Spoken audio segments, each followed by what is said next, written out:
Well, thank you, Francois, and it's good to be here with you today, and it's good to be back in Paris, a city whose people have shown such courage, determination, and resilience, a city where millions came out on Friday night to live their lives and to send a very clear message to the terrorists that you will never win, you will never beat us.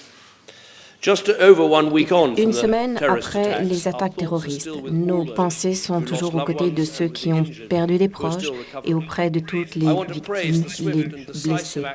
Je veux saluer les actions entreprises par les autorités françaises pour empêcher toute autre action terroriste à Paris. Et saluer également et rendre hommage au courage des forces de l'ordre. Il était absolument nécessaire, effectivement, de prendre des décisions pour arrêter tous les terroristes lorsqu'ils s'attaquent aux vies d'innocents. Le Royaume-Uni fera tout ce qui est en son possible pour soutenir la France dans sa lutte contre cette doctrine maléfique et de la mort. Aujourd'hui, avec le président Hollande, nous avons parlé du renforcement de notre coopération dans la lutte contre le terrorisme entre nos deux pays et de nos travaux pour lutter contre Daesh en Irak et en Syrie. Un mot sur chacun de ces sujets.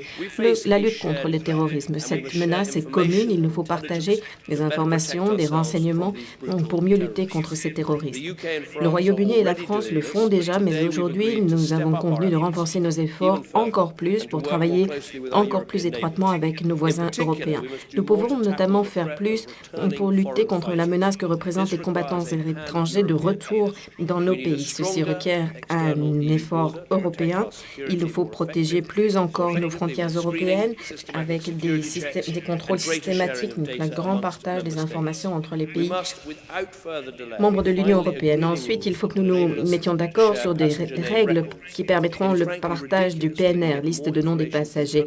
Il est pour le moins paradoxal que nous ayons plus d'informations en provenance de pays extérieurs à l'Union européenne qu'au sein de l'Union.